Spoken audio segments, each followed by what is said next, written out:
Hello there. Welcome back, my friend. Hello, what have we here? Jedi, we've been expecting you. Knew I could count on you. Hello. Welcome to the rebellion. What fun!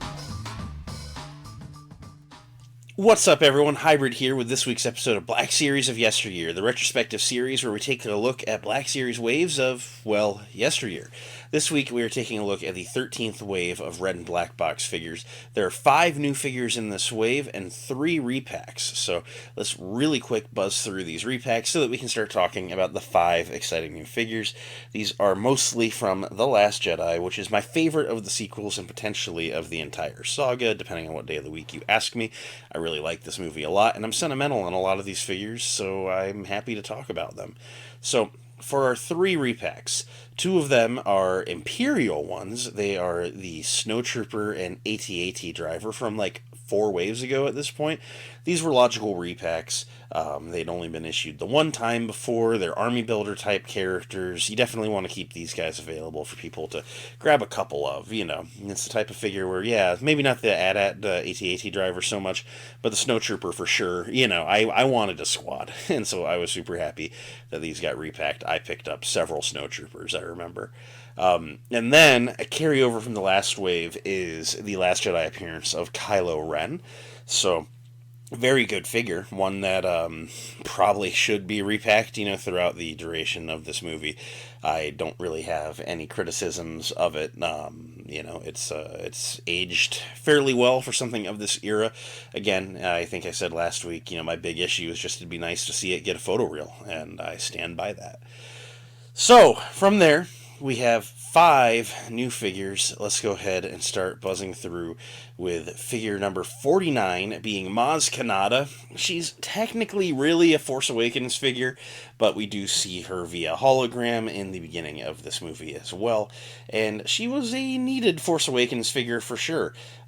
She is a shorter character, and like I always say with the shorter characters like Yoda or R2-D2, you really need to give me a couple of accessories, really pad that box out a little bit. And they did a very good job of that here. Her figure is excellent. These alien head sculpts, they have always done a great job on, and I really like the flip down like magnifying glasses, like for her glasses that she wears.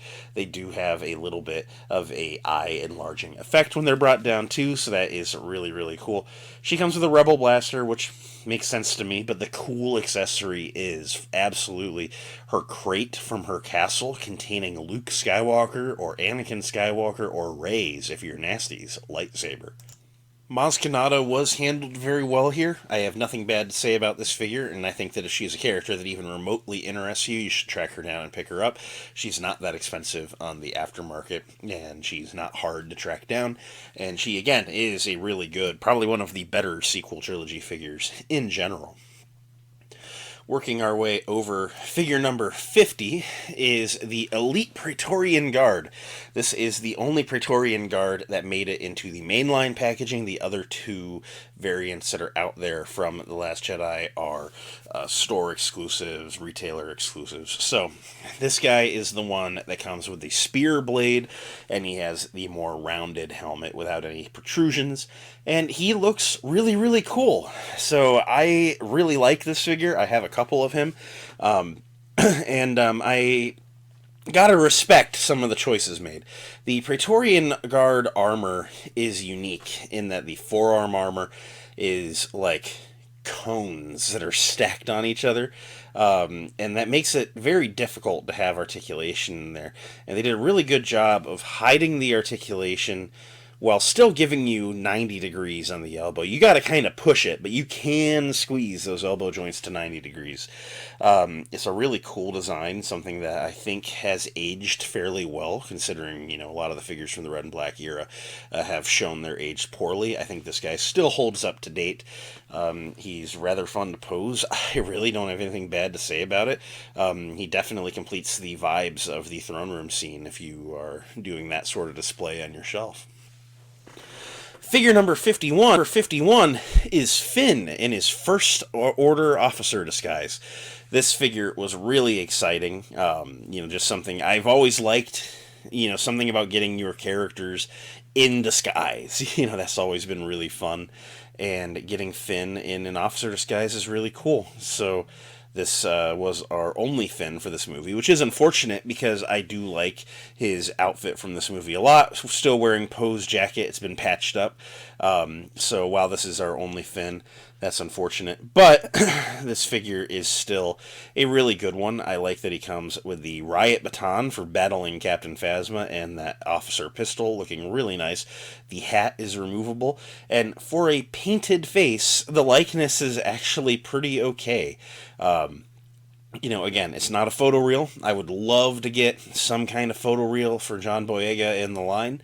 But as far as the painted faces go, this has not been the most offensive. And I think that they did a pretty good job. Moving on to the next figure, being figure number 52, General Leia Organa. This one is a Force Awakens figure. Leia does not wear this outfit in The Last Jedi. But I would argue, of any of her sequel trilogy outfits, this was the one to make, considering this is the only one we got. The face is not a great likeness, I gotta say. I think they could archive this figure and do better justice to Carrie Fisher.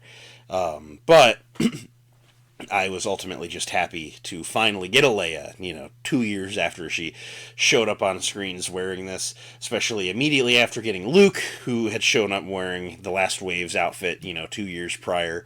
It was just nice finally completing that trio of original trilogy heroes, even though they never all got together on screen. At least the action figure shelf can do what the movies just weren't destined to do. But I really, really did like this figure. I think the articulation on it is alright. The outfit and everything has been recreated well. I like her upgraded version, the modern equivalent of her iconic blaster pistol. And I think this figure, again, just a very rough likeness, but the figure itself is generally fine. To finish this wave with figure number 53 is a offensive attempt to recreate the incredibly handsome Oscar Isaac in Captain Poe Dameron. From the neck down, I think this is a great figure. I think the articulation is there. I think they did a great job recreating his outfit. I love his pistol. And the face, I gotta say, the likeness might be there in the sculpt, but the paint does not do Captain Poe Dameron any favors. I would really like to see this figure get the photoreal treatment, see if they can't get a good Oscar Isaac out of it. I was really excited when the Moon Knight show came out, because while I didn't really like the show, I was like, we're going to get a Marvel Legend, and we're going to get a photoreal Oscar Isaac, and then I can start putting that head sculpt on all of my Poe Dameron figures. And it just was not meant to be, which sucks because I really like Oscar Isaac, I really like Poe Dameron, and I'd like to have a Poe Dameron on the shelf that actually looks like Poe Dameron. This one, of the options, is probably the best one, but it's still not good by any stretch, at least in the likeness department.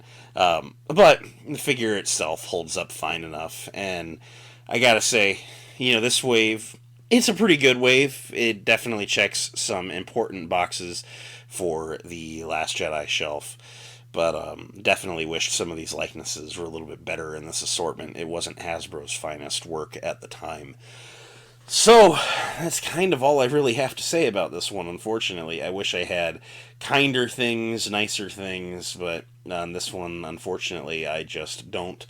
So I'm going to leave it here. As Mama always said, if you don't have nothing nice to say, don't say nothing, right?